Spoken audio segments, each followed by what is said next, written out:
Hey guys, welcome to another episode of Consult ROI. I am your host, Cameron, and of course, as always, we've got Danny here. So, with this episode, we're going to kind of just go over overview on. We've talked a little bit about what manifesting is in the past, and what it is, what it means to go through and actually bring into fruition what you actually want, and having intention in all of your actions. So I don't, we discussed, and even in the previous podcast, I don't necessarily believe it in the voodoo manifesting that a lot of people do, like the energy or whatever. But I do believe it in the sense that, yes, in a sense, it is energy that you are bringing to the table, and how you are manifesting things is by the intent and the actions that you take. So how you preface all of your actions, and then the intent that you lead all of your actions to. So, for example, if I know that I want to be the best business sports promoter ever, right? I'm going to look intentionally in every single action, every single person that I meet or talk to. I'm going to see if they potentially are in that arena, or somebody I can learn from, or something. And I'm going to seek out opportunities that's going to advance that career in that realm. And by doing that, you will naturally find opportunities that you otherwise wouldn't have had. You'd be amazed how many times you will share an elevator or a business meeting or pass by somebody and have the opportunity to meet people that would be a great connection and advance whatever it is that you are trying to accomplish. So this is where all of your actions, your thoughts, and that all correspond with your goals. It's really the simplest way to put that. So there's obviously a right and wrong way to do it. And this is where I don't like, this is why I say that I don't believe in the traditional energy BS and manifesting. It's because a lot of them will say that all they have to do is speak it into existence and it magically happens, right? No actions, there's no follow through, there's nothing there that actually follows that action, and then they just expect it to fall in their lap. And yeah, on rare occasion, you might get something that literally falls in your lap and happens for you. But that is few and far between, and that's not realistic. What is realistic, though, is if you go into it with an intent and then have all of your actions, all of your thoughts, everything coincide with that. So when you do find or run across people, and that's what you bring up. It's like, hey, yeah, I'm trying to actually be one of the best TV promoters, or I'm trying to be the best technician in the business, or I'm trying to be the best public speaker in the business. And then they might say, oh, that's cool, I actually run Toastmasters, or hey, I actually run a public radio station. We're doing an event here, right? There's so many opportunities. You're on mute, by the way. You're talking. So just noticing Danny's trying to chime in here. Yeah, so, totally agree. I mean, they might know somebody, right? So. Absolutely. So this is where that thoughtful intent is going to be vital in your success. And it is coinciding to where there's no question, there's nobody that really has to ask what your goals are or what you want to accomplish, because you've made it known to everybody within your area, and those become your circle of influence, which then can actually accelerate all of your efforts towards that. And this is where not trying to fling mud against the wall and see what sticks is vital, because when you throw mud everywhere, right, people don't, it's just like stirring mud in water. All it does is make the water more murky. It doesn't separate it, right? So if you want it to settle in that, you need to let the dirt settle all to the bottom, right? pour the water off, and then just let the mud in the bottom remain. So it's the same concept here, where you have to let things settle, gain clarity, and then get focused. And I know for a lot of people, they just want to like see what works. And so they'll throw a lot of efforts in a lot of different directions, and then nothing ever gets focused on. And if you focus all that energy on one task, and that it gives you a singular mindset to not, it goes back to our earlier podcast where we talk about finding solutions and not problems. If you are always in the finding solutions phase of whatever it is, it doesn't matter what industry it is, or it doesn't matter how weird or niche or anything else, you can be successful on it as long as you're consistently always looking, how can I solve the problems that I'm facing in this current moment in this industry? Yeah, right? Absolutely. I mean, it's like the people that have less skill than you are succeeding because they're out there doing it. They're absolutely just doing it. They're focused on it. That's the other key, is that's all they're doing and that's all they're known for.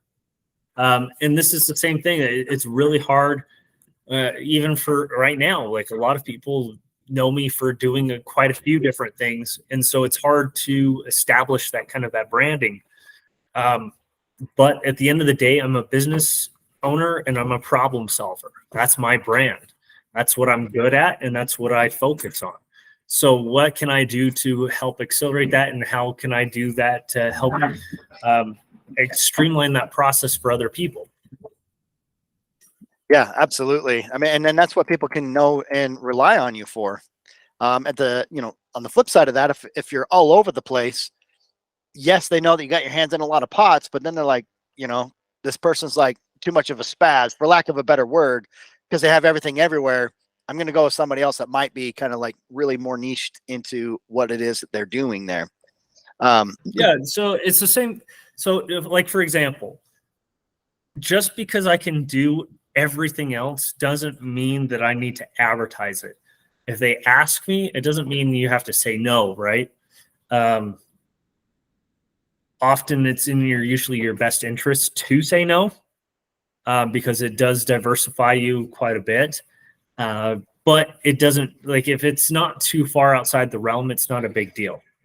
And a lot of those, like, for example, we can do residential computers or stuff like that, but I will say no 10 out of 10 times usually, because of the fact that most residential clients are going to take up a lot more time. They're usually a lot less tech savvy, and we usually profit substantially less because it's like a one-off. We have to train them. We have to go through all these different hurdles and obstacles and everything else. Yeah, there's like a consumer education that has to occur just so you can get to a level playing field, which still, it's not going to be level because you know more than they do, but then they want you to kind of like drag them through the whole process. And where if you're dealing with a business, like, that's your ideal customer, they get it, you get it, you're speaking the same language, they know the costs involved, they know the time and effort that it takes. Like, that's your perfect customer. That's your ideal customer. In fact, well, that and the fact that I can do all the, like, there is always going to be employees that don't have that training, right? That don't have that knowledge. But training 50 people all at once is a heck of a lot easier than training one person over and over and over and over again. Right? Absolutely. So unless they're willing to pay $800+ a month for that one individual, which is not realistic for most people, it doesn't make a lot of sense, because it's still taking me the same amount of time. And that's where we've understood that's our niche. Yeah. And where's your ROI in that? Absolutely. Yeah, exactly.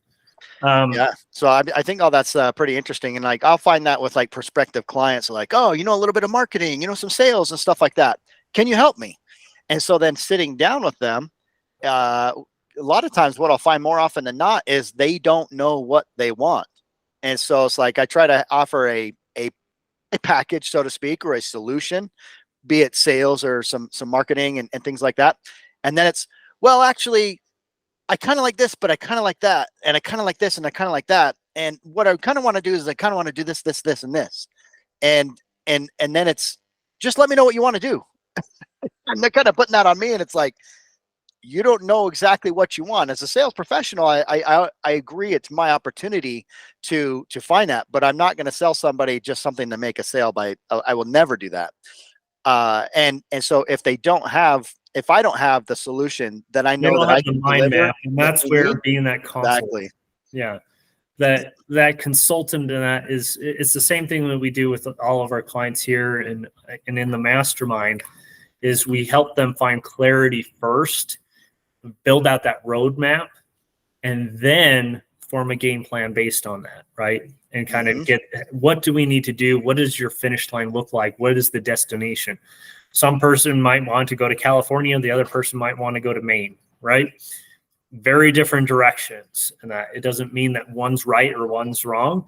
It just means that they have different directions that they want to go and how to accomplish it. And so there's going to be different tasks. There's going to be similar things. All roads are going to be similar, right? Sure. It doesn't matter which way you go. There's going to be roads. There's going to be terrain. There's going to be weather. The principles will be the same. Yeah. The same obstacles regardless. And that, so this is why when you deal with a consultant like us, and that it is, we're teaching you how to drive. We're teaching you how to do basic things. Like if you get a flat tire, how are you going to repair it? If something breaks down, how are you going to deal with it and everything at that time as those things come up, right? Because something might get derailed, something might cause you some headaches and that. And you don't need to know everything before you start your journey. You just need to go around along your path. And then if something happens, you give a call and say, hey, I just got this, my car's making a funny noise, right? Can you help me? And we'll walk you through and diagnose and figure out. And then, okay, here's the root of the problem. This is what you need to do. Right? Same type of concept here, in that you don't need to focus on every single possible solution, because every single, like, if you focus on that, you'll never get anywhere. It's the jack of all trades, master of none. And you're exactly right. Like, you could do something, but you could not do it. And then that just doesn't build confidence in people of you specializing. And the more you kind of specialize or niche down, or however you want to say that, the more that's going to attract the right types of people and repel the people that end up going to be costing you more, time and energy than it's worth. Well, you think of it like a handyman. A handyman is going to be just cheap, $40 an hour or whatever else it may be. Whereas a specialist, and that, especially if it's a lawyer or whatever, is going to be $300 plus an hour, sometimes $2,000 plus an hour. So it's the same type of concept there. It is always good, especially if you are a business owner, you do need to be kind of a jack of all trades. And that's where the other part of that quote is always missed, that the master of some is always better than the master of one. And that is because you need to at least, again, have an understanding of what those roles entail, what is involved in everything else, and be self-aware enough to know if you are the best person for that role, or what to look for in the person that needs to fill that role or that position for that, right? So there's a lot of different things there. And then that's where, again, it's programming your mind to be intentional of every single action, looking for opportunities, looking for solutions, and stop giving yourself that out on like why you haven't been successful or why things are taking longer or whatever it may be, right? And there is definitely a phase, especially when you first start your business, where you're kind of doing a bunch of odd and end jobs that you typically wouldn't do, just because you're trying to establish some kind of name. And especially if you're like your kids' livelihood or you putting food on the table is contingent on having some work, yeah, you're going to pick up or take whatever work you can until you can get some consistency, stability, and scalability. But if you are just constantly taking that over instead of realizing that it's a stepping stone and filtering more and more of the stuff out that doesn't serve you, that is eating up all your time, your resources, and your ability to execute on your vision, that is the most important key. And that's what part of like the true important part of manifesting, if you will, is understanding when things serve you and when they don't serve you. Yeah, I totally agree. All the above there. It's a phrase that comes to mind is a friend of mine often says, my mama taught me that a closed mouth don't get fed. And so, I mean, you've got to open your mouth to let people know, what it is that you might be seeking or what you're up to and things. Like, I think that's just kind of like basics of networking, right? But not to a point of, hey, I'm networking, buy all my stuff, but to genuinely be curious about what other people are up to. And generally, they'll reciprocate that back to you. And you can find some synergies, or you might just meet some great people. You might expand your network. You might not be able to help each other, but they might know somebody that could. So yeah, so you never know. look at or approach a person as if they are always the solution, and if they are not, then you just kind of blow them off. I've seen people do that a lot. Like if they're not the salesperson, if they're not the one going to buy, then they kind of completely disregard or disrespect, which kind of shoots you in the foot. And it shows a very selfish, self-serving feel. Mm-hmm. And I'm not saying that you don't need to pay your bills or anything else, but what I am saying is if you have a reputation that you've built and you don't realize that your action is perpetuating a very negative relationship with, and that person knows the decision makers that you need to get in front of, what is the chances that that person's going to refer you? Right. Yeah, absolutely. And getting to that decision maker. And I mean, what does the research say over the past several years? It's probably a little bit shifted now, but it used to take 6.8 people in a corporate organization to make a buying decision. I think that number is actually greater now. So just because you're not dealing with the CEO or the decision maker, you never know along the path which one of those people along the way that works closely with that person, how much influence they might have. And so, I suggest to never dismiss anybody along that way, but to connect with as you build these relationships and work your way to the people that might make that decision, but never discredit anybody just because they aren't as popular or whatever, however you want to put it, as you think they are on the surface. Yeah, and this comes down to, like, I know in principle and in theory, this is really easy, right? Really easy to do, but it is a lot harder in practice because it's not like your brain is naturally just a good problem solver. It's not like your brain naturally knows algebra. You had to go to school for it for a reason. It's because it's not natural, and that it's not like walking where you just figure it out. It's taught by certain constraints or rules that we've been provided that then create the formulas and that we then have to be able to program or figure out and execute upon. So it's the same thing here where we are trying to figure out the solutions to these problems. And the only way to get really good at it is by consistently executing on that and having the discipline to be willing to exercise and work your brain just like a muscle, just like you would your muscles in a gym. Work that consistently to where you can build that ability to problem solve, to look for opportunities, to look for optimism and everything else. Because again, how you also show up will coincide also with your intention. Because if somebody just says, like, if you're just like, hey, do you know anybody that can do this for me? And then you're immediately shoving your sales pitch down your throat. Well, all of them are going to immediately pick up on that kind of desperateness and that Commission breath. Yeah, and it doesn't play out well for you. You well know this in sales, right? As soon as you have desperateness and that, you've pretty much already killed your sale. Yeah, you talk yourself right out of it. You talk a customer out of it. Everything. It's not going to go very far. Yeah. Or they're going to return it once they buy it. Have buyer's remorse and everything else. They're going to find every reason which way they can to get out of it because they didn't feel confident going into it. Yeah, and it's not going to be a great referral source. It's not going to be a great relationship moving forward or anything else. And it's just going to be a bad, all in all, waste of energy, time, everything for everyone involved. And so there's not really much else to be said, at least in my opinion, on this, besides you need to exercise these muscles to get, again, be willing to look at the optimism side, which is, again, finding the happiness in all solutions, the positive, even in negative, really dark situations, finding solutions to those problems and finding opportunities within whatever situation you're in, whether it is a problem, good, bad, or just random occurrence opportunity if somebody you ran into. And so a great exercise that you can do is start a random conversation with like 5 strangers.